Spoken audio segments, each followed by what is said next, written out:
नमस्ते, मैं सोनाली आप सभी का स्वागत करती हूँ मेरा YouTube channel astrology with Sonali में। आज हम लोग बहुत ही ज़्यादा इम्पोर्टेंट टॉपिक पे बात कर रहे हैं। वो है कल यानी कि 13 फरवरी को ये जो सूर्य महाराज है, ये सूर्य ग्रह है, ये मकर राशि को छोड़ के कुंभ राशि में आ गए हैं। आपने देखा ही होगा कि पिछले महीने में मकर संक्रांत हो गई, अब ये कुंभ संक्रांत है। तो इसमें विशेष क्या है? तो देखिए, पिछले 1 साल से कुंभ राशि में पहले से ही शनि बैठे हुए हैं। तो ऑलरेडी शनि अपने कुंभ राशि में बैठे हैं और सूर्य वहाँ जाके अब दोनों साथ में कुंभ राशि में 30 साल बाद कुंभ राशि में ये दोनों का गोचर हो रहा है, एक साथ बैठ गए हैं। और ये दोनों क्या है? देखिए, ये पिता पुत्र है। सूर्य का यहाँ पिता है, शनि क्या है? पुत्र है। तो और ये प्रबल शत्रु भी है। इन दोनों में आपस में बिल्कुल भी नहीं बनती है। ये दोनों इक्वली पावरफुल ग्रह है।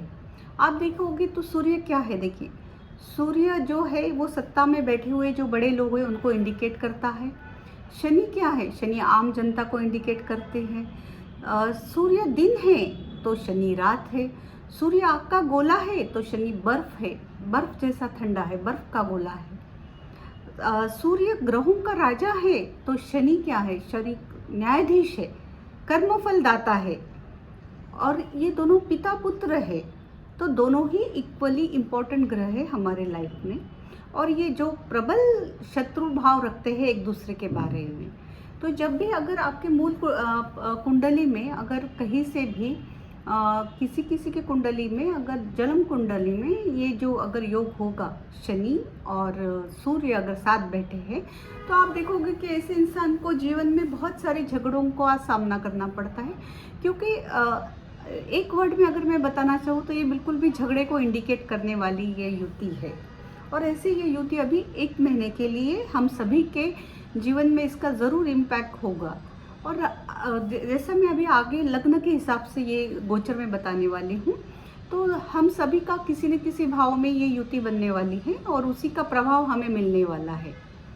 तो मैं अभी स्टार्ट करूँगी। मेरा ये जो प्रेडिक्शन रहेगा वो लग्न राशि से आप देखिए तो आपको काफ़ी उसमें एक्यूरेसी मिल जाएगी। मैं अगर प्रेडिक्शन स्टार्ट करने से पहले मैं आप लोगों को रिक्वेस्ट करना चाहूँगी कि जो भी नए लोग हैं जो मेरे चैनल के साथ जुड़े हैं, वो मेरा ये जो चैनल है वो सब्सक्राइब कीजिए। और अगर आपको मेरा वीडियो पसंद आता है तो लाइक बटन दबाइए और सब्सक्राइब कीजिए।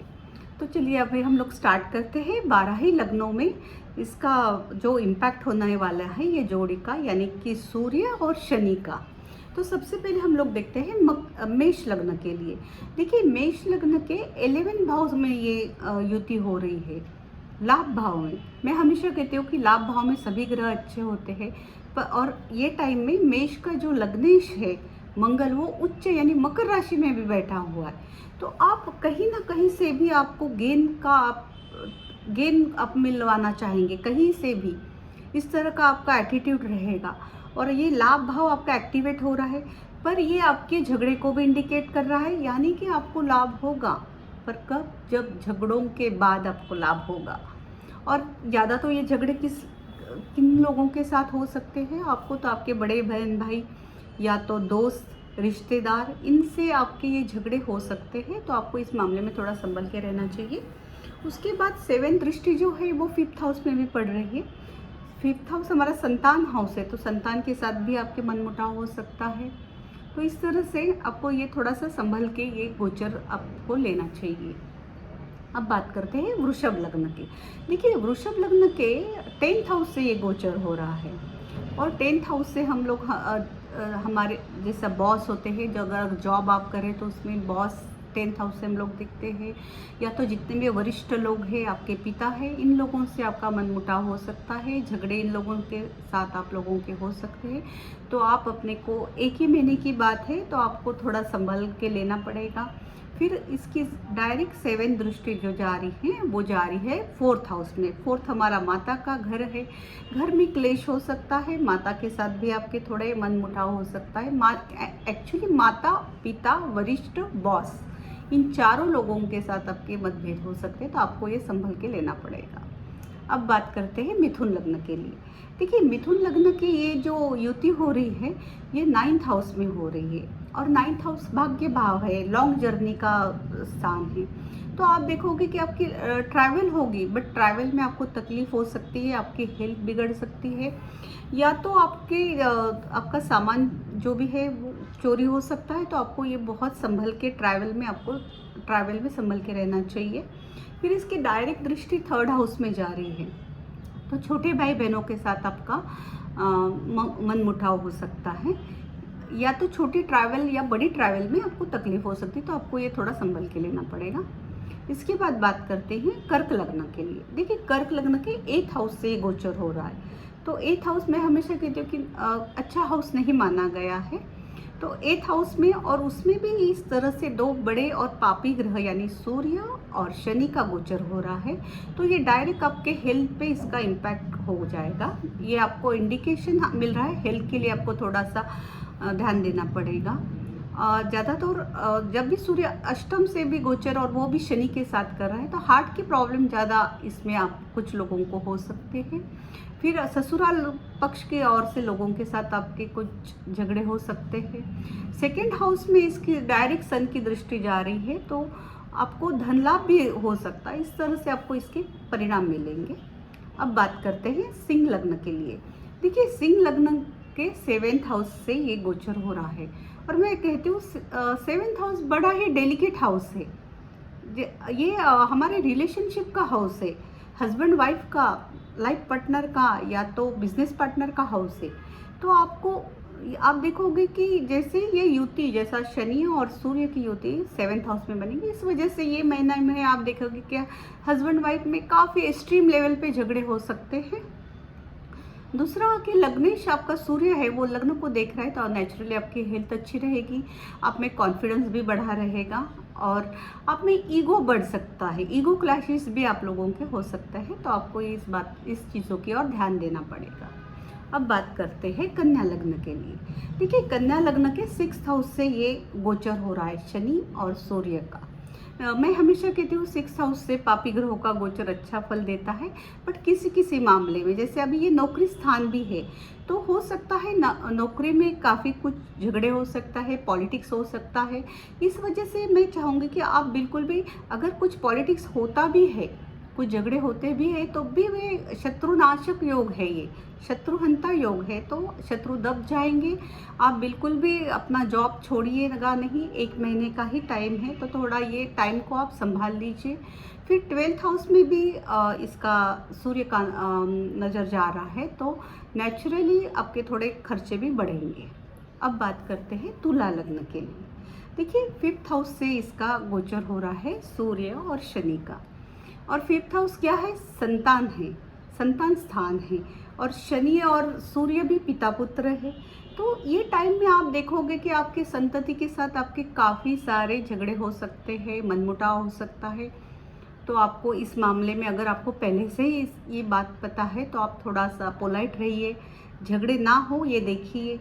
दूसरा एक है कि ये शेयर मार्केट का भी है, तो शेयर मार्केट में भी आप ज़्यादा इन्वेस्ट ना करें, क्योंकि नुकसान के भी योग हो सकते हैं। फिर बॉयफ्रेंड गर्लफ्रेंड अगर कोई है, तो उनमें भी झगड़े इस टाइम में दर्शाते हैं। तो इस तरह से ये आपके परिणाम आपको मिलेगा। अब बात करते हैं वृश्चिक लग्न के लिए।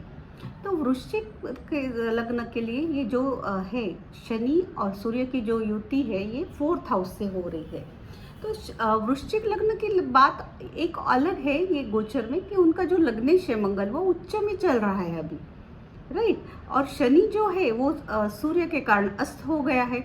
तो शनि की दृष्टि आपके लग्न पे थी इतने दिन, तो आप तकलीफ हो रही थी, तो आप देखोगे कि थोड़ी उस तकलीफ में कमी आ जाएगी, और सूर्य 4th हाउस में आएंगे। तो अगर आप कुछ प्रॉपर्टी खरीदना चाहते हैं या बेचना चाहते हैं, तो ये बहुत अच्छा टाइम आपके लिए रहेगा।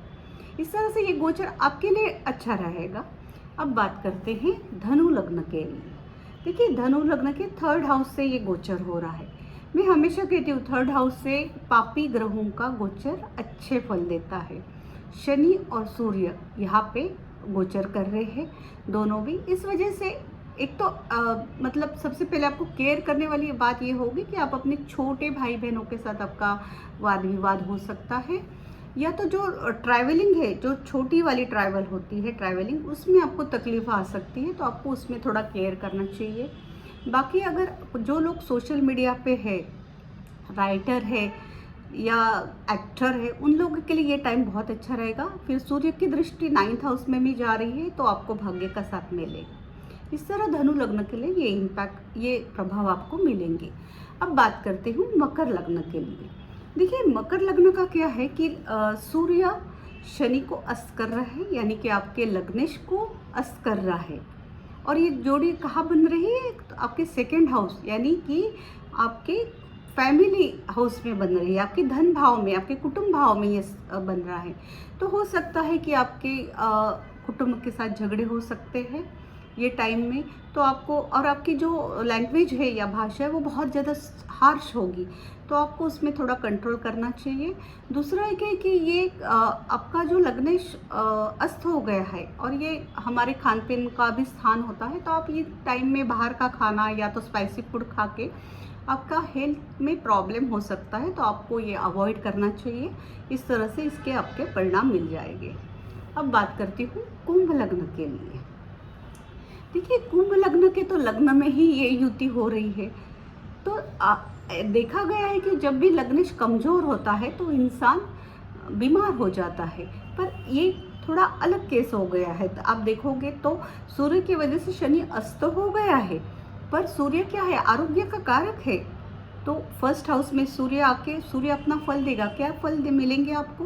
तो आप में कॉन्फिडेंस बढ़ेगा, आपको इस टाइम में 1 महीने में फेम मिलेगा, और आप काफ़ी स्ट्रॉन्ग आपको महसूस हो गया। ये आपकी, अगर ये अच्छी बातें हैं तो और भी एक दूसरी इसका ये पहलू ये है कि इसका 7th नज़र जो जा रही है आपके 7th हाउस में, जो मैरिज का हाउस है, तो वहाँ पे इस तरह के ग्रहों की जब दृष्टि जाएगी तो आपके लाइफ पार्टनर के साथ आपके एक्सट्रीम लेवल पे झगड़े हो सकते हैं, वाद विवाद हो सकते हैं, तो उतना आपको संभल के लेना पड़ेगा। और आप में ईगो भी बहुत ज़्यादा बढ़ा चढ़ा रहेगा। इस तरह से ये कुंभ लग्न के लिए इसका इम्पैक्ट होगा। अब बात करते हैं जो लास्ट लग्न है, वो है मीन लग्न। देखिए मीन लग्न के 12th हाउस में ये गोचर हो रहा है। 12th हाउस क्या है? तो 12th हाउस खर्चों का हाउस है, और शनि और सन जैसे पापी ग्रहों का वहाँ पे गोचर आपके हेल्थ के लिए ठीक नहीं है। आपका हो सकता है कि हॉस्पिटल की आपकी एक आधी विजिट हो सकती है, या तो गवर्नमेंट की तरफ से भी आपको कुछ प्रॉब्लम आ सकते हैं, टैक्स के मामले में आपको कुछ प्रॉब्लम आ सकते हैं। फिर ये बेडरूम का भी हाउस होने से आपको रात में नींद ना आने का समस्या हो सकती है। इस तरह का ज़्यादा मुझे ये हेल्थ पे दिख रहा है, तो आपको हेल्थ का केयर करना चाहिए। इस तरह से ये आप मीन लग्न के लिए इनका इम्पैक्ट रहेगा। 12 ही लग्नों का मैंने बता दिया है। आशा करती हूँ आपको मेरा ये वीडियो अच्छा लगा होगा। तो थैंक